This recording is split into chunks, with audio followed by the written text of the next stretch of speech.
ilaw. Parang may patay ah. Wala daw po siya Ate Maylin, mga kalina. Tama si Lloyd. Kaya hanapin na lang natin, ano?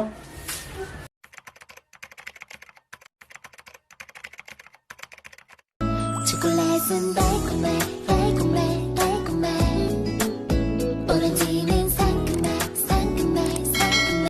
Hello mga langgang mapagpalang araw sa ating lahat. Welcome back sa aking munting tahanan. Ngayon magbibigay lang tayo ng sariling opinion natin. At syempre ng latest update dito nga kay Ate Maylin, kung saan nga ay binisitang muli ni Kalingap Rob at ng Kalingap team ang bahay nila Ate Maylin, at dito ay naabutan nga nila yung bahay ni Ate Maylin na wala nga dito si Ate Maylin. Hindi natin alam kung saan sila pumunta kasi nga nagdala nga itong si Kalingap Rob ng malaking balikbayan box naman galing ibang bansa. Dito talaga ay hindi talaga maubos-ubos o yung blessings na dumating sa buhay nila Ate Maylin, kasi alam naman natin na maraming nagmamahal at sumusuporta dito ka Ate Maylin. Pero nga hinanap nila ni Kalingap Rob itong si Ate Maylin, kasama niya ni Ate Maylin itong si Lloyd, at naggulat sila at dito ay natakot nga si Kalingap Rob sa maaaring mangyari kay Ate Maylin. Ito mga langga, panuorin natin kung bakit. Yun na. Isang ano na lang. Mama nyo? Mama nyo? Ah, nagtitinda? Kailan ang balik? Tara na. Ay, wala naman po si Ate Maylin. Dami naman. Ano nyo na? Sige, anong katin nyo? Anong katin nyo, mga nini? Anong katin nyo, mga nini? Pagkain pala eh. Wow, tuwa na naman si Mace. Ay, kaya pala, ang dami. Ay, mabigat yan. Dapat na naibawasan, ano? Kasama na yung mga maganda. Ay, sarap yan, oh. Ayan. So, rice. Ay, ito. Gusto. ito.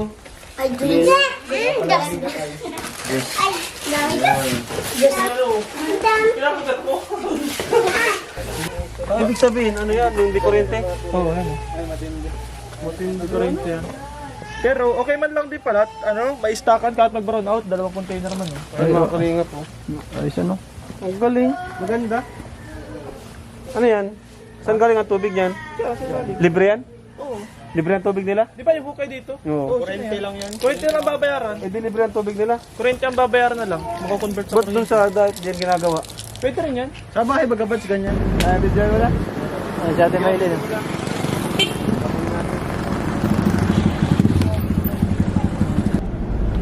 Grabe, paspas si Ate Maylin. Parang, akala mo hindi na aksidente baga? Akala mo hindi na banggaan dito. Ay, si Lloyd. Sundan lang. Kalian siguro. Ayos na. Ayun po, mga kalinga po. Kinakarera ata tayo ah. Kinakarera tayo ni Ate Maylin. Kurbada pa tayo. Ang bilis sa kurbada ni Ate Maylin. Parang, mas na tayong ano. Ano Ate Maylin? Tapos na tinda mo? Ha? Ano tinda mo? So, boss. Iba talaga pag bagong ngipin. Order na yan. Tama. Iba talaga pag bagong ngipin. Oh. Naubos agad. Ay, God ka lang ang tinas. Parang di pagtiso talaga, ano? Parang di pagtiso. So, Nagpagawa na wala ko doon Kuya Rob ng ano. Ubus? Oh, pagkano nga gastos? Kaya kita po kayo ni Marco mga lista doon. Asa ano? Discipline may git. Grabe ano? Ayos na baga? Opo. Kahapon lang natapos. Please mong magpa bisikleta. Nagano po kami na kasi ng mga order. Ito ano ito? Pangulam na lang po kami nila. Ulam na ninyo yan? Grabe, edi. Ilang oras pa lang kayo natitinda, ubus agad. Aalis pa lang po kami doon. Nag-alis kami doon alas 10. Yun na mga langga, bumisitang muli si Kalingap Rob at ang Kalingap team sa bahay nila Ate Maylin. Siyempre, meron naman silang dala-dala na pinakamabigat na balikbayan box galing ibang bansa. Makin mo nga 4 sila yung nagbuhat-buhat ng balikbayan box na yun kasi nga napakabigat. At yun nga nang dumating nga sila sa bahay nila Ate Maylin ay wala nga itong si Ate Maylin. Yung mga bata lang doon at ayun nga sila kila Miss. Nga umalis nga si Ate Maylin at nagtinda daw, 'di ba? Dito natin talaga makikita na isang ulirang ina si Ate Mylene sa kanyang mga anak kasi nga hindi umaasa, kaya naman ay hindi maubos-ubos yung mga blessings na dumating kay Ate Mylene, gaya na lang ng mga balikbayan box na puno na naman ng pagkain, di ba? Napakasaya at napakagaling nila Ate Mylene kasi nga kahit hindi sila humihingi ay kusa na lang bumubuhos yung blessings nila na walang sawang dumarating sa buhay nila kasi nga deserve naman ni Ate Mylene na kung ano man yung mga blessings na dumating sa kanya. Hindi naman nakakapagtataka na maraming nagmamahal at sumusuporta kay Ate Mylene kasi naman wala naman siyang ibang ginagawa at wala siyang ibang iniisip kundi maiahon sa kahirapan yung mga anak niya at syempre ay mataguyod yung pang-araw-araw na buhay nila at yung pinaka-importante ay mapatapos sa pag-aral yung kanyang mga anak. Kaya naman maraming humanga sa kahusayan ng pamumuhay at tapang at determinasyon ni Ate Mylene sa kanyang buhay. Siyempre naman walang ibang inaasahan si Ate Mylene kundi yung sarili niya lang kasi alam naman natin na wala na siyang asawa.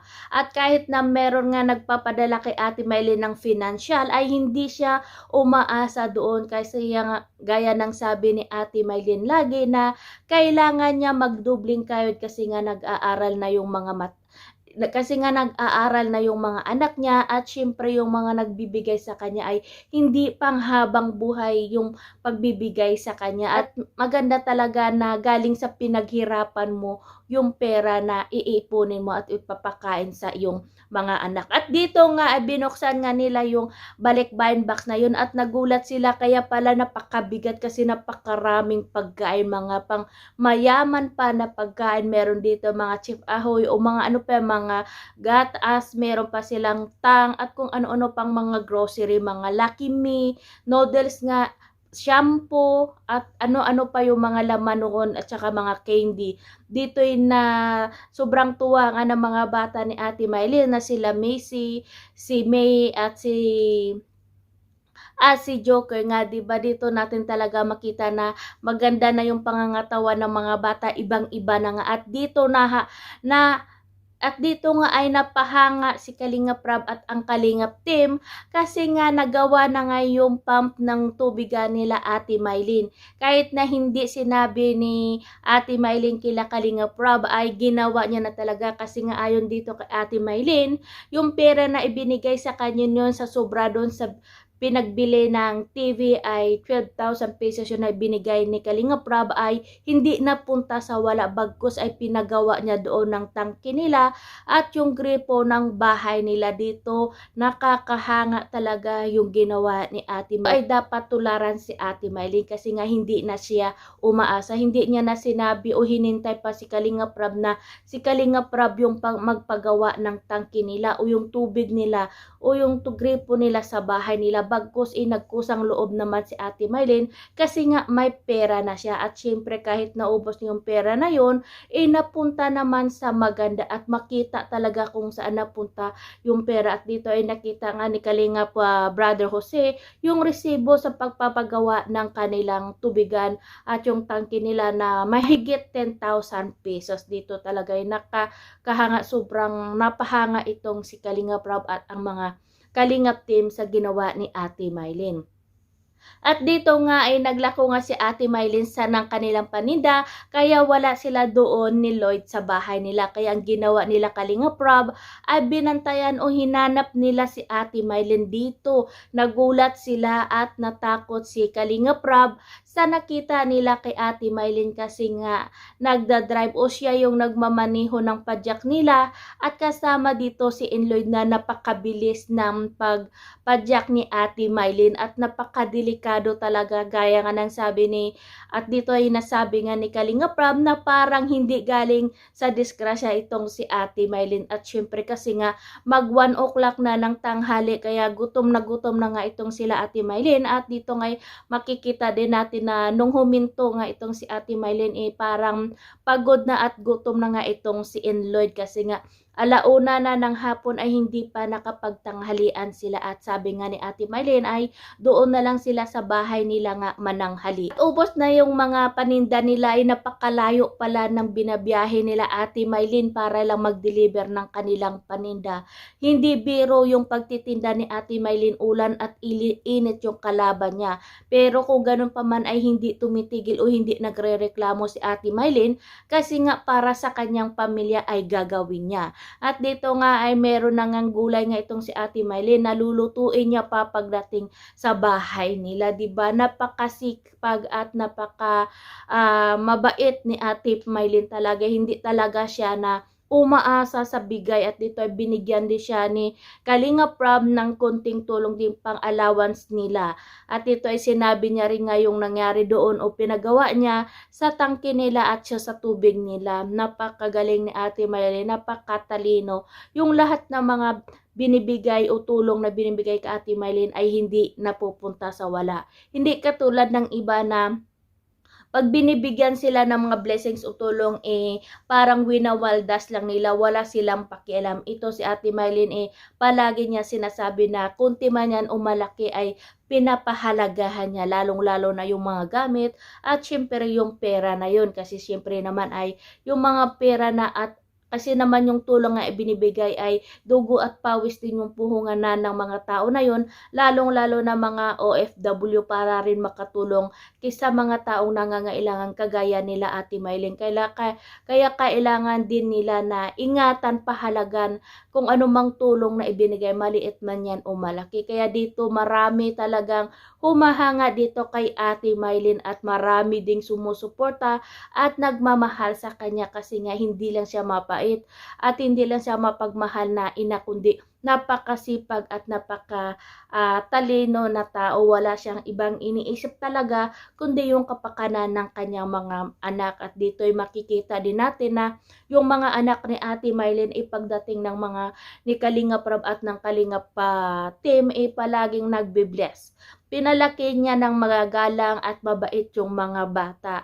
Kaya naman Ate Mylene, alam ko na nahihirapan ka na rin yan kasi gaya katulad ngayon sa panahon ngayon, umuulan at umiinit pero sige ka pa rin. Hindi ka pa rin nagrereklamo kasi nga syempre naman wala kang ibang inaasahan kundi yung sarili mo lang naman kasi napakarami ng anak mo at maliliit pa. Kaya sige lang Ate Mylene, pero wag kang magkalimot talaga lagi na magpasalamat at mag-pray sa kay God kasi siya lang kasi andyan siya lagi na tumutulong at gumagabay sa'yo. Siyempre doon sa mga taong katulad nila Kalinga Prab, Kalinga Prab, Kuya Val Santos Matubang, Ma'am Edna at yung mga sponsors na walang sawang tumutulong sa'yo. Huwag kang magkalimot na magpasalamat at tumanaw ng utang na loob sa kanila kasi kung hindi dahil sa kanila, hindi mo tanggap o hindi mo makamit yung mga naranasan mo ngayon sa buhay. Kaya pinagbe-bless ka Ate Mylene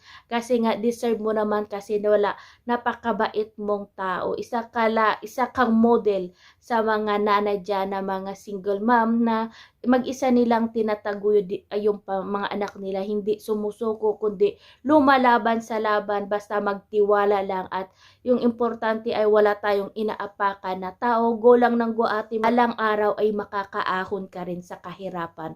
Kaya maraming salamat. Kaya ingat lagi Ate Mylene, laging magpasalamat sa taas kung ano mga blessings na dumating sa atin.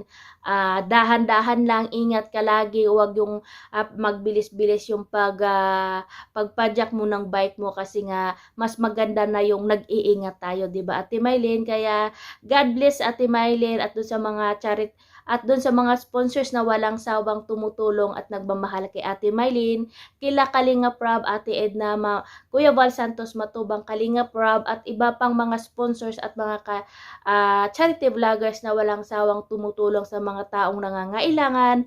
More power, more blessings to come. God will guide you always and Jesus love us.